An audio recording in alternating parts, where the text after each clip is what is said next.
Lakini nikisikiliza uchambuzi nasema polisi wamepewa vifaa vingi sana. Sasa hivi nchi vyetu kama Tanzania kwa kweli ikitokea vurugu askari wetu sio kama wa Ireland.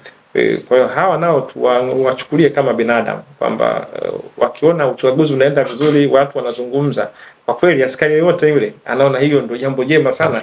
Ukileta maandamano na kuchoma majengo na kuumiza watu, polisi ndio wanaingia.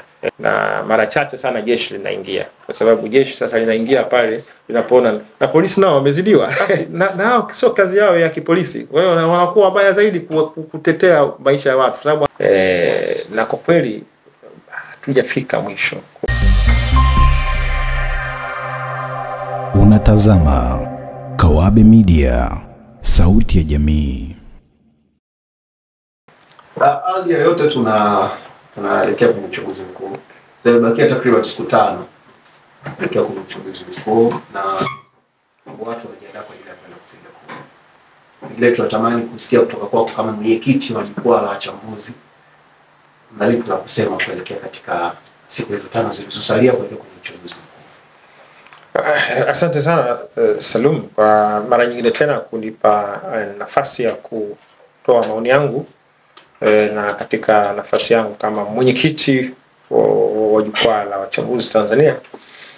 Moja mambo ambayo nayaona mimi kwa mtazamo wangu sasa na kwa uzoefu, uchaguzi huu ni wa 7 tangu mfumo wa vyama vingi urejee tena katika Jamhuri yetu ya Muungano Tanzania mwaka 92 mwezi Julai, na 95 tukawa na uchaguzi. Mimi na bahati ya kushiriki uchaguzi, kwanza kushuhudia awamu zote 6, lakini kushiriki uchaguzi wa mwisho wa chama kimoja. Yaani tulikuwa na uchaguzi wa mfumo wa chama kimoja, kwa maana hiyo ulikuwa ni mwaka 90. Sasa mwaka 90 ule ndio ulikuwa ndio uchaguzi wa mwisho wa mfumo wa chama kimoja. Alafu tukaja 1995 sasa ndio kaanza rasmi mfumo wa vyama vingi, pluralism. Uchaguzi wa vyama vingi. Uchaguzi wa vyama vingi ni sehemu ya mchakato wa kidemokrasia ambao tumeuchagua. Sasa ukienda moja kwa moja ukiangalia uzoefu, ukiangalia jamii yetu, nayaona mabadiliko makubwa. Na mabadiliko haya ni tangu wakati ule kulikuwa na hofu kubwa, hata mikutano ya wapinzani ilikuwa na askari wengi, na kumbuka FFU, mbwa, maandamano ilikuwa ni kufukuzana. Kulikuwa na wakati mgumu tunaupitia, na kuna wakati hapa katikati nao ilikuwa ni wakati mgumu, vyama vimezuiwa kufanya mikutano, vimezuiwa yaani kulikuwa na marufuku. Sasa ikaonekana kama tunarudi nyuma. Sasa tuko mahala ambapo kuna mabadiliko yanatokea katika mchakato wetu wa demokrasia, lakini mimi naiona ni safari ambayo nimeishuhudia, na kwa kweli hatujafika mwisho. Kuna mambo mengi yanahitaji mabadiliko ya marekebisho. Ni jambo zuri katika hilo ambalo naliona katika wakati huu ni kwamba tuna nafasi kama taifa la kuyafanya hayo katika uongozi ambao tunao, umeonyesha dhamira ya kweli. Moja kubwa linapohusiana na namna tunavyoenenda kama nchi na sheria na katiba ni kwamba kumetolewa ahadi ya mgombea wa Chama cha Mapinduzi. Kwa mfano, endapo atashinda, yeye ameahidi kwamba kutakuwa na ndani ya siku 100 mchakato wa marekebisho ya katiba. Sasa katiba sio msahafu. Katiba inahitaji watu kuangalia wapi ambapo tunaweza kuboresha, na kuna mazuri ya katiba iliyopita yaangalia, yanatakiwa yabaki, mengine yaingizwe. Kwa hiyo huo mchakato mpya wa katiba, hiyo ahadi tu inaonyesha ni ahadi kubwa, kwa sababu tunataka tujenge uchumi kwa mujibu wa dira ya maendeleo ya taifa ya 2050. Moja kubwa ni kujenga uchumi imara, ulioshindani na uliokuwa jumuishi. Lengo la pili kuwa na jamii yenye watu bora. Watu sio bora, watu bora. Watu bora ina maana wenye ujuzi na elimu na maarifa, lakini jamii ambayo inazingatia maendeleo ya jamii kuwepo pia. kuanzia watoto wadogo chekechea. Kwa hiyo lengo la pili la hiyo dira ya 2050. Lengo la tatu, hifadhi wa mazingira, lakini pia kukabiliana na mabadiliko ya tabia nchi. Sasa ukiangalia lile la uchumi, ambao kila kitu ni uchumi. Sisi hapa tumekaa Salum, umefika hapa bila shaka ni kutokana na gharama ya kunitafuta mimi, unahitaji nauli, lakini unahitaji kurudi nyumbani kwa familia, unahitaji chakula. Sasa mjini kama Dar es Salaam hatulimi, lakini tunahitaji kufanya kazi ambazo zatupa ajira. Kwa hiyo mahala ambapo na chakula, uhakika wa chakula. Unaweza ukawa na fedha lakini hakuna chakula, kwa sababu hakuna mzunguko hakuna ugavu wa chakula. Kwa sababu kuna wakati tulikuwa na wakati huu ambao ni kusimulia wakati fulani, tulikuwa tunapewa vikadi kwa ajili ya kuomba kwenda kwenye duka la ushirika kupata chakula. Na chakula duniani kipo. Sasa ukiangalia kwa muktadha huo, duniani chakula hakijawahi kuisha. Chakula kipo, ila unahitaji pesa kununua chakula. Nchi yoyote ile ikihitaji chakula inaenda inanunua, na kesho au kesho kutwa meli zitakuwa bandarini kupakua chakula. Lakini nchi inahitaji pesa kununua chakula, na pesa hizo sio shilingi za kwetu. Inahitaji kutumia pesa za kigeni kununua chakula kutoka nje. Pesa za kigeni unazipataje? Ndio uchumi huo. Mkiwa mnaweza kuwasafirisha bidhaa nje, mnapata pesa za kigeni. Mkiuza nje mnapata pesa za kigeni. Mkipata pesa za kigeni mnaweza kununua chochote kile. Nchi kama Dubai hawalimi. Dubai hakuna mashamba, lakini wana kila kitu kwa sababu wanazo fedha, mafuta, wanaweza kuuza.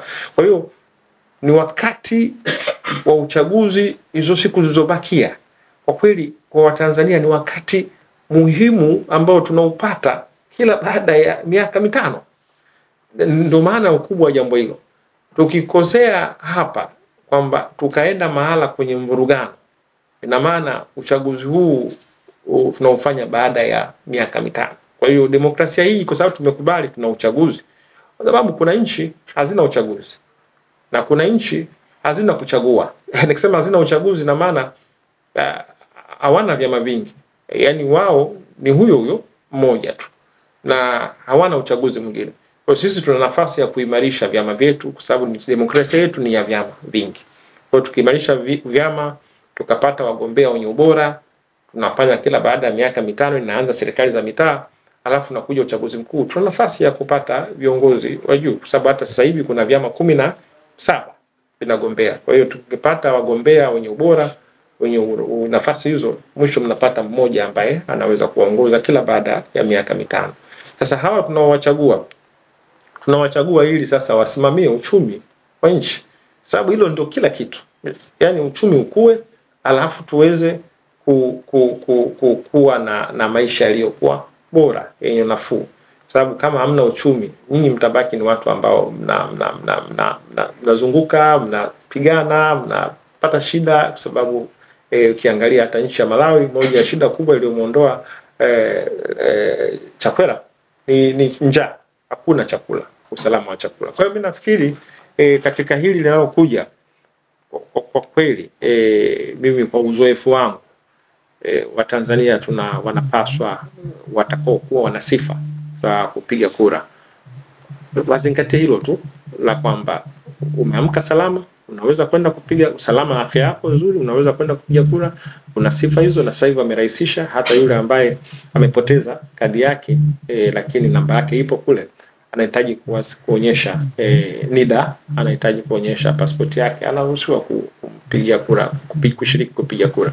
Kwa tukishafanya hilo, nchi lazima iendelee, maisha yaendelee na michakato mingine.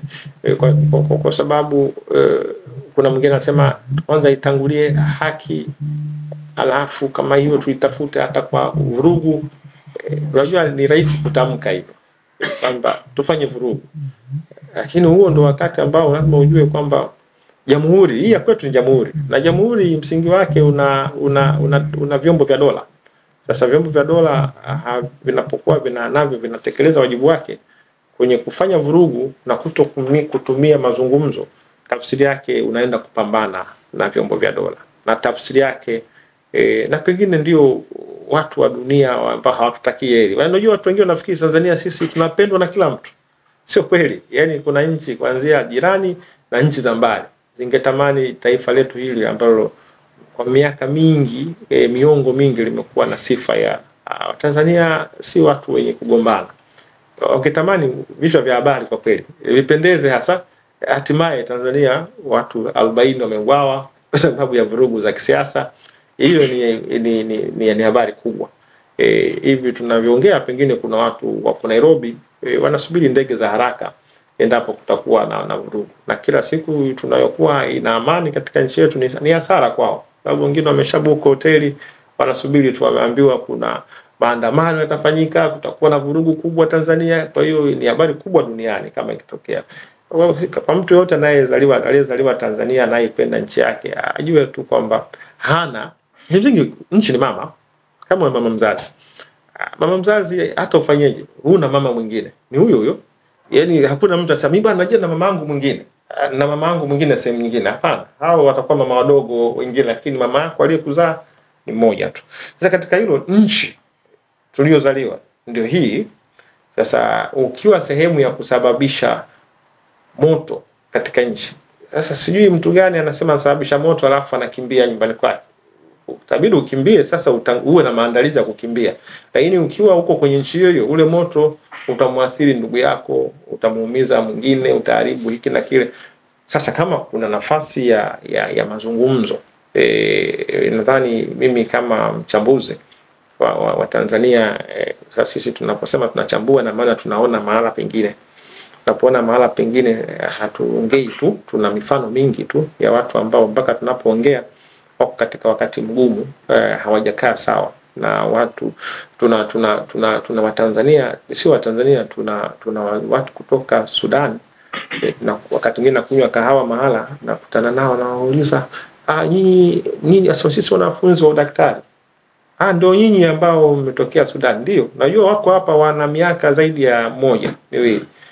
Wale wanafunzi na kwenye mgahawa mmoja na kunywa nao na waangalia, wanasema tunakumbuka sana nyumbani, tutamani tusomee udaktari tukiwa Khartoum. Sudan ilikuwa moja ya nchi bora sana za kuzalisha madaktari wa aina mbalimbali. Sasa wamebidi wakimbie, tena familia zao zina nafuu, wamewakimbiza Dar es Salaam. Ndio wanakaa Upanga hapo, wanakaa maeneo mazuri, lakini hakuna kama nyumbani. Na ni mfano wa nchi moja tu kati ya nyingi. Sasa sisi huku bwana, tuliozaliwa huku, wazazi wakukupeleka Birmingham, wakukupeleka Nairobi ukamalizie masomo yako, kwa kweli sio wengi, si ndio jamani? Sio wengi. Kwa hiyo wale waliokuja hapo wa Sudani tuliwaona bado hapo na wameleta. Ni mfano mmoja tu kwa sisi. Wiki moja ya machafuko, kuna watakaoondoka, wanao uwezo huo, kwa kweli wanao, lakini walio wengi tabaki na kibaki katika mazingira ambayo yule mwenye bodaboda, kimsingi bodaboda yake akifika mjini na karudi siku hiyo ndio inahakikisha dagaa nyumbani wanapatikana, chakula kinapatikana. Uchumi wetu ni wa kijungujiko. Neno hili wengi hawalifahamu. Kijungujiko ni uchumi wa hela unaoipata leo ndio inaenda jikoni upate chakula. Ni uchumi wa kijungujiko. Uchumi ule unategemea sana mautulivu na amani, kwamba una afya yako, ukiamka vizuri na kuna usalama huko nje unakwenda, unaenda kupata chochote kinaenda jikoni. Uchumi wa kijungujiko. Sasa uchumi wa kijungujiko, unapoona wametanda FFU na maaskari na haruhusiwi kufika mjini kutoka nyumbani, ni uchumi mgumu sana. Kwa hiyo hizo ni hali ambazo jamii inaweza kaichaka. Kwa hiyo mimi nadhani kwa kifupi, tunakwenda kwenye uchaguzi, na uchaguzi ni sehemu ya mchakato wa kidemokrasia, na kwamba nchi kama ya kwetu imebarikiwa kwamba watu wanazungumza lugha moja, walio wengi Kiswahili. Wala hatuna makabila ambayo hayajui Kiswahili. Na tayari dhamira iko njema ya kuanzisha mchakato wa mazungumzo. Ustahimilivu ni muhimu sana mahali ambapo demokrasia inaweza kaota mizizi. Kama hakuna ustahimilivu, demokrasia haiwezi kuota mizizi mahali popote. Na ustahimilivu una maana sio ya kwamba wewe Salum ukubaliane na mimi au ungane na mimi pale ambapo kwenye jumuiya yangu. Ustahimilivu ina maana ya wewe Salum uliyekuja hapa unaweza usikubaliane na mimi mawazo yangu, na unaweza hata usiungane na mimi, lakini tukaendelea kuwa tunakutana, tunakunywa chai, tunaelezea tofauti zetu, tunashawishana kwa hoja, na kuishi pamoja na tofauti zetu za mitazamo. hapo demokrasia inaweza ikashamili. Kwa sababu mahala fulani kuna kitu mimi nitakipata ambacho atakubaliani nacho, nikaona mantiki ya unachokisema. Lakini mahala ambapo hamwezi kuongea, mnaamua amzungumze tofauti zenu na muishi vizuri, na tafsiri yake mnaenda kugombana, mnashikana mashati kama walivyo walevi wanapokuwa wanashinda wanagombana. Kwa hiyo wale jamii hiyo sasa inaingia kwenye migogoro. Na kubwa ambalo nawaombea wa Tanzania na sisi wenyewe, lakini nawaangalia sana polisi wetu kwa kweli. Ni ndugu zetu, ni kwa mimi umri wangu, wengine ni vijana wangu. Wale wana mafunzo ndio, lakini kukabiliana na vurugu ina maana ya stress kubwa. Na wakati mwingine na wao wanaangalia maisha yao. Kwa sababu wanakuwa katika hali za na wao pia kupoteza maisha. Ni pale askari unamuona kijana tu ana hata miaka 40, ana miaka 20, 24, ametoka chuo, yuko polisi, anaanza kafyatua risasi katika hali ya yeye pia panic. Unajua unapokuwa kwenye hizo hali za vurugu, askari nao ni binadamu, wanapata panic. Wakati mwingine wanaua sio kwa kukusudia, ni kwa sababu ya hizo hali, ni kama vita. Sasa na wao pia wengi hawapendi kufanya hivyo, na hawana vifaa pengine vya kutosha kuweza kukabiliana na hali mbalimbali. Wenzetu nilikuwa naangalia, nasikiliza leo Ireland leo wanafanya uchaguzi. Nchi ya Ireland iko katika Uingereza huko, moja ya visiwa. Ireland katika siku ya leo ya Ijumaa tarehe 26 wanafanya uchaguzi. Sisi wachambuzi tunafuatilia. Uchaguzi ule umetawaliwa na wiki nzima ya vurugu. Lakini nikisikiliza uchambuzi nasema polisi wamepewa vifaa vingi sana vya kisasa. Sisi hatuna uwezo huo ili kukabiliana na hizo hali, katika hali ya kutuliza, kupunguza maafa ya madhara. Wanasema ukienda utasikiza kwenye BBC na vyombo vingine, lakini bado vurugu zile zimepelekea uvunjifu wa amani na madhara makubwa katika Dublin, Ireland.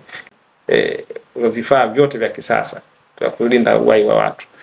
Kwa hiyo hawa nao tuwachukulie kama binadamu, kwamba wakiona uchaguzi unaenda vizuri, watu wanazungumza, kwa kweli askari yote yule anaona hiyo ndio jambo jema sana, kwamba hawa wanaopingana wanazungumza, sio wanaanza kupigana. Sababu akianza kugombana, ukileta maandamano na kuchoma majengo na kuumiza watu, polisi ndio wanaingia kufanya hivyo. Na mara chache sana jeshi linaingia, kwa sababu jeshi sasa linaingia pale linapoona na polisi nao wamezidiwa na wao wana wajibu wa kuwalinda raia.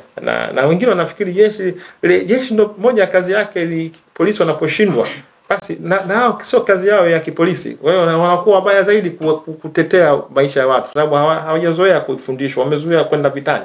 Kwa hiyo jeshi linapoingia ina maana kwamba nyinyi wenyewe wananchi mmepelekea sasa hali ya, kwa sababu huwa yanatokea makundi sasa. Yakitokea makundi kama Khartoum, yale makundi yanakuwa ni makundi ya kijangili sasa, ya kigaidi, kwa maana inapotokea visasi, watu wameumizwa, hawa bodaboda wameumizwa na wale wengine.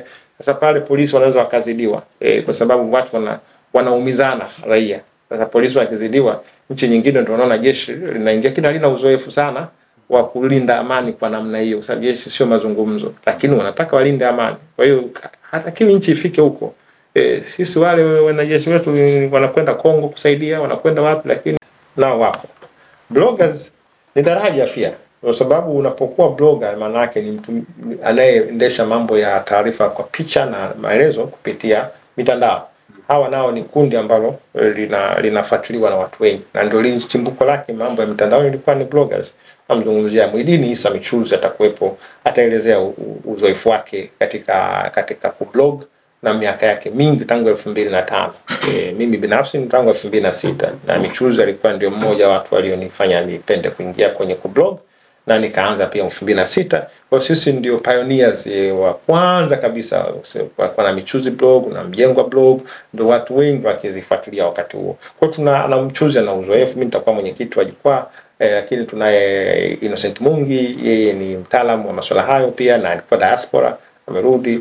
Tutakuwa na Imani Luvanga, yeye ameishi Ujerumani na ni mwanahabari. Kwa hiyo wote hao wana uzoefu wa masuala haya, na zaidi ni katika kujenga, sababu hakuna mtu anataka kwenda kuharibu. Mtu mwenye hekima zake, kwa nini ufanye jambo kwa kuharibu? Nataka kuangalia namna gani tunaweza kutumia vizuri mawasiliano haya katika nyakati hizi, kabla, wakati na baada ya uchaguzi, ili isiwe jambo ambalo likasababisha inaweza ikatokea mtandaoni likapelekea taharuki, likapelekea maafa makubwa. Ni wapi umetokea hayo? Tunafanyaje ili kuepuka mambo kama hayo? Kwa tunadhani jukwaa lina wajibu pia wa kuendesha mjadala kama huu. Sawa, mimi nafikiri nikushukuru sana kwa wakati wako. Nadhani pia kila mwenye masikio amesikia na kile ambacho tunastahili kufanya kama Tanzania pia wamekisikia vizuri. Kwa hiyo hadi wakati mwingine ambapo tutapata pia nafasi tuweza kuzungumza. Nakaribishwa pia. Asante sana. Shukrani sana. Unatazama Kawabe Media, sauti ya jamii.